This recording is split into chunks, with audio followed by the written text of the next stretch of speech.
पश्चिम Bangal board, West Bengal board की कक्षा 8 इतिहास की पाठ्यपुस्तक के अध्याय 8 के अभ्यास प्रश्नों के उत्तर निम्नलिखित हैं। 1. उचित शब्द चुनकर खाली स्थान भरो। क. औपनिवेशिक भारत सरकार भाषा के आधार पर फारसी के स्थान पर अंग्रेजी को स्वीकृति दिया गया। 1837 ईशून्य 1847 ईशून्य बटा 1837 ईशून्य बटा 1850 ईशून्य। ख. भारतीय मुस्लिम समाज आधुनिक करने का अभियान प्रथम किसने चलाया? सर सैयद अहमद खां, मोहम्मद अली जिन्ना, मौलाना अब्दुल कलाम आजाद बाय सर सैयद अहमद खां। ग.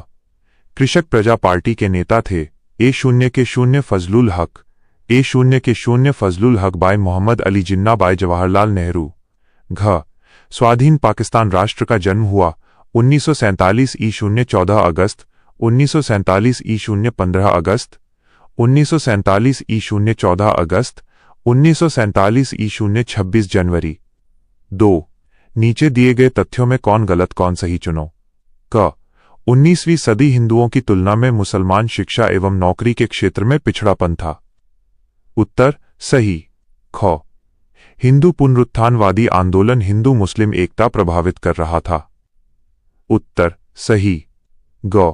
महात्मा गांधी खिलाफत आंदोलन के समर्थन किए थे। उत्तर सही। घ.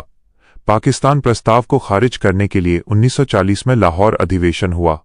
उत्तर गलत। नोट: 1940 का लाहौर अधिवेशन मुस्लिम लीग का था, जिसमें पाकिस्तान की मांग का प्रस्ताव पारित किया गया था, न कि खारिज करने के लिए। 3. अति संक्षिप्त में उत्तर दो। 30-40 शब्द। क. अलीगढ़ आंदोलन का मूल उद्देश्य क्या था? उत्तर: अलीगढ़ आंदोलन का मुख्य उद्देश्य भारतीय मुसलमानों में आधुनिक पश्चिमी शिक्षा और दृष्टिकोण का प्रसार करना था। सर सैयद अहमद खां के नेतृत्व में चलाए गए इस आंदोलन का उद्देश्य मुस्लिम समाज का सामाजिक पुनरुद्धार करना, कुरीतियों को समाप्त करना और अंग्रेजों के प्रति वफादार रहकर नौकरियों में मुसलमानों की स्थिति सुधारना था। ख. स्वदेशी आंदोलन बंगाल हिंदू मुसलमान समर्थक किस प्रकार प्रभावित हुआ? उत्तर: स्वदेशी आंदोलन के दौरान मुख्य रूप से शिक्षित मध्यवर्गीय हिंदुओं ने भाग लिया। ब्रिटिश सरकार की फूट डालो और शासन करो की नीति तथा आंदोलन में कुछ हिंदू धार्मिक प्रतीकों जैसे गंगा स्नान, गीता की शपथ के प्रयोग के कारण कई मुसलमान इससे अलग रहे, जिससे दोनों समुदायों के बीच दूरी बढ़ी। ग. भारत में मुसलमान खिलाफत आंदोलन प्रारंभ क्यों किए? उत्तर: प्रथम विश्व युद्ध में ब्रिटेन द्वारा तुर्की ओटोमन साम्राज्य की पराजय के बाद तुर्की के सुल्तान, जो संपूर्ण मुस्लिम जगत के धार्मिक गुरु खलीफा थे, के पद और शक्तियों को समाप्त किया जा रहा था। इसी खलीफा के सम्मान और उनके अधिकारों की रक्षा के लिए भारतीय मुसलमानों ने खिलाफत आंदोलन शुरू किया। घ.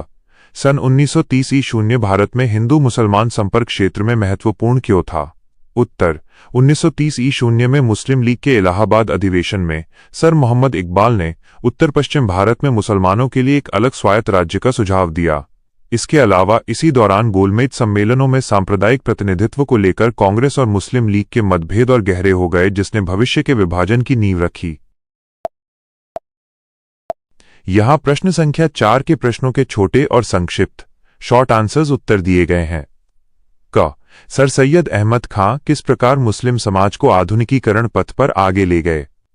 उत्तर: सर सैयद अहमद खां ने मुसलमानों को पारंपरिक शिक्षा छोड़कर अंग्रेजी और आधुनिक वैज्ञानिक शिक्षा अपनाने के लिए प्रेरित किया।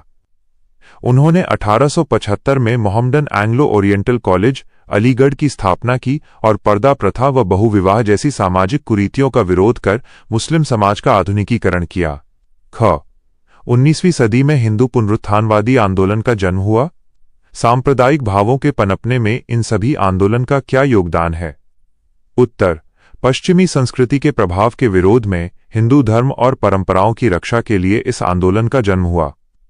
इसमें गोरक्षा और शुद्धि आंदोलन जैसे धार्मिक प्रतीकों का अधिक प्रयोग किया गया, जिससे मुस्लिम समाज में असुरक्षा की भावना पैदा हुई और दोनों समुदायों के बीच अविश्वास बढ़ने से सांप्रदायिकता को बढ़ावा मिला।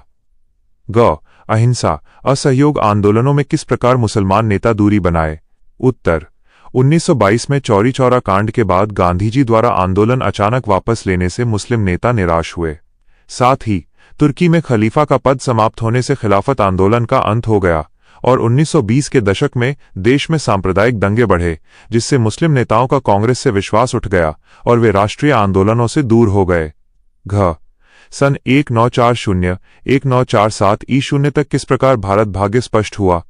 भारत विभाजन कहाँ तक आवश्यक और उचित था? अपने उत्तर को योग्य तर्क के साथ प्रस्तुत करो।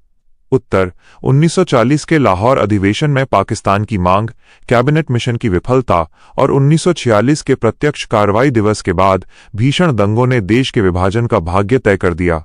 देश को बड़े पैमाने पर गृहयुद्ध और रक्तपात से बचाने के लिए विभाजन आवश्यक हो गया था, भले ही धार्मिक आधार पर साझी संस्कृति का टूटना सामाजिक रूप से अनुचित था। 5. सोच कर लिखो। प्रश्न: मान लो कि सन 1947 ईशून्य 14-31 अगस्त को भारत विभाजन की खबर तुम्हें मिली। तुमको तुम्हारा घर दुआर सब कुछ छोड़कर जाना होगा। इसके प्रति तुम्हारी प्रतिक्रिया क्या होगी? अपनी भाषा में लिखो। उत्तर: 14-31 अगस्त 1947 के दौरान जब मुझे अपने पुश्तैनी घर-बार, जमीन जायदाद और पड़ोसियों को छोड़कर अनजान जगह जाने की खबर मिलेगी, तो मेरी प्रतिक्रिया बेहद दुखद, चौंकाने वाली और दर्दनाक होगी। मानसिक आघात और दुख। जिस घर और मिट्टी में मेरा बचपन बीता, उसे अचानक हमेशा के लिए छोड़ना बेहद पीड़ादायक होगा। पीढ़ियों से जमा की गई संपत्ति और यादें एक पल में छूट जाएंगी। भविष्य की चिंता और भय।